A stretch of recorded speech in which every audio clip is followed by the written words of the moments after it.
எல்லாருக்கும் வணக்கம். ரொம்ப நன்றி உங்களுடைய அன்புக்கு நான் எல்லா சார்பாகவும் சொல்லிக்கிறேன். இங்க வந்து பத்திரிகை, தொலைக்காட்சி, இணையதள நண்பர்கள், வீடியோகிராஃபர்ஸ், போட்டோகிராஃபர்ஸ் எல்லாருக்கும் நன்றி, வணக்கம். நாங்க அங்கே நின்று எங்களுக்கு இந்த சந்தோஷத்தை கொடுத்துருக்க, அன்பு கொடுத்துருக்க எல்லாருக்கும் ஒரு பெரிய பெரிய நன்றி.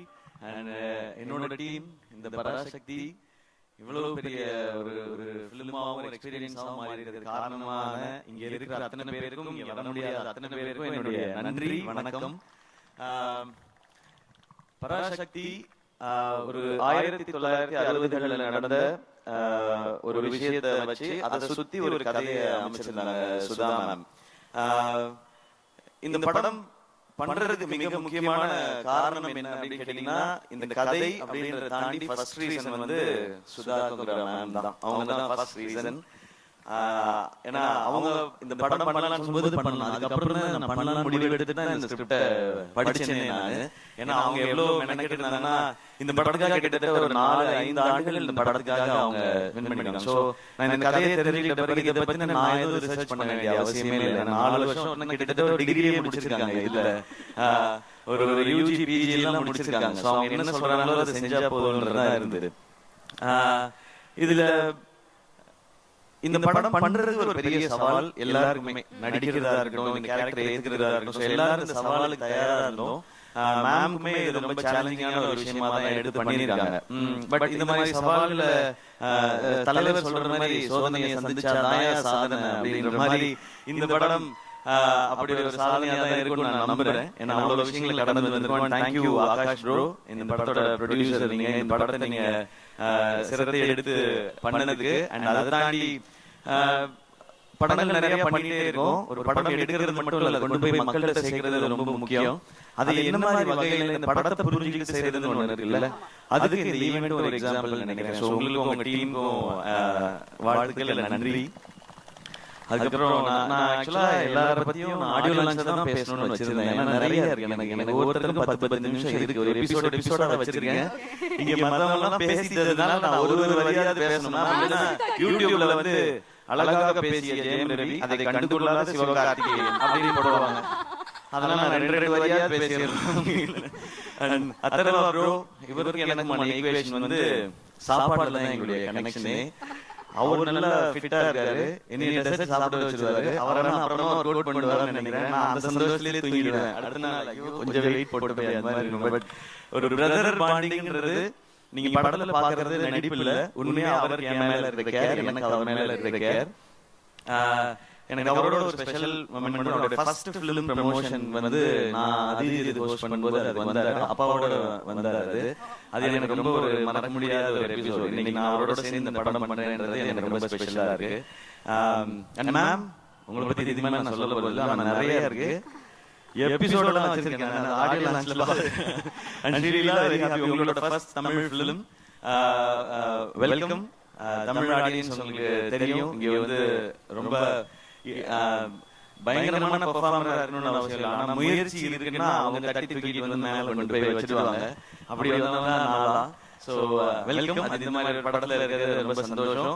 கொஞ்சமா டான்ஸ் வச்சதுக்காக டான்ஸ் மாஸ்டருக்கு நன்றி. உங்க ஸ்பீடுக்கு டான்ஸ் வைக்கல இந்த படத்துல, அதுல நான் ரொம்ப ஹாப்பி.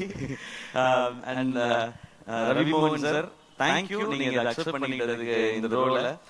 ஒரு ஹீரோ வந்து ஹீரோவா ஒரு கதை கேட்டு இந்த கதை ஓகே, இந்த கதை இல்லைன்றது டெசிஷன் எடுக்கிறது ரொம்ப ஈஸி. ஆனா ஹீரோவா சக்சஸ்ஃபுல்லா இவ்வளவு வருஷம் பண்ணதுக்கு அப்புறம் வில்லனா நடிக்கிறதுன்றது அது ரொம்ப ஒரு டஃப்பான ஒரு டெசிஷன். அது அப்ப அவர் எடுத்து ஓகே சொல்லும்போது நான் நினைச்சுக்கிட்டது அதுதான், நீங்க படத்துல தான் வில்லன், எனக்கு நான் காலேஜ்ல இருந்து பார்த்த ஹீரோ தான் நீங்க, அப்படிதான் செட்ல இருக்கணும், இந்த படத்துல இருக்கணும்ன்றத நான் நினைச்சது. எப்பவுமே அப்படிதான் நினைப்பேன் சார்.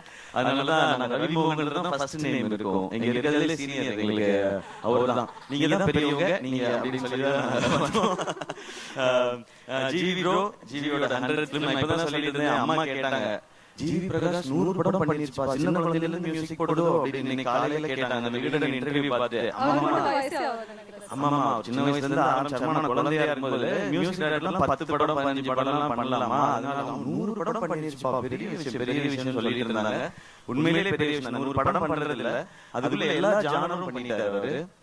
சோ அவருக்கு இப்ப பாருங்க பீரியட் ஃபிலிம் பண்ணும்போதே ஏற்கனவே 1001 இருக்கு, ஒரு மதராஸ் பட்டணம் இருக்கு, பராசக்தி இருக்கும்போது அதுக்குள்ள எப்படி வெரைட்டி கொடுக்கணும். இந்த சாங்ஸும் பிஜிஎம்ஸும் ரொம்ப ரொம்ப தேங்க்ஸ் ஜிவி. இன்னும் நிறைய உங்களை பத்தி பேச வேண்டியது ஆடியோ லான்ச்ல வச்சுக்கிறேன் வாடி. அண்ட் எல்லா டெக்னீஷியன்ஸ்க்கும் ரொம்ப தேங்க்ஸ். ஏன்னா இது 25th ஃபிலிம் ரொம்ப ஸ்பெஷல். இது 25th ஃபிலிம் ஆனது காரணம் ஆகாஷ் தான். இன்னொரு படம் பண்ணிட்டு இந்த படம் பண்ணலாம், இது 25th ஃபிலிமா இருக்கும்போது எனக்கு இதை விட ஒரு ஸ்பெஷல் 25th ஃபிலிமுக்கு கிடைக்குமான்னு தெரியல. இந்த ஸ்டோரி, இப்படி ஒரு டீம் அண்ட் இந்த டைட்டில். சோ இது வந்து அந்த பராசக்தியோட அருள் தான் நினைக்கிறேன் எனக்கு கிடைச்சிருக்கிறது. சோ இதெல்லாம் அமைஞ்சிருக்கின்றது. அண்ட் வேர்ல்ட் ஆஃப் பராசக்தி 1960களுக்கு உங்களை எடுத்துட்டு போய் ஒரு 2.5 மணி நேரம் கூட்டிட்டு போய் ஒரு 2.5 மணி நேரம் உங்களுக்கு அந்த எக்ஸ்பீரியன்ஸ் காட்டுறதுக்கான முயற்சி தான் எல்லாருமே பண்ணியிருக்கோம். இந்த படம் ரொம்ப ரொம்ப முக்கியமான ஒரு பிரச்சனையை பேசும்.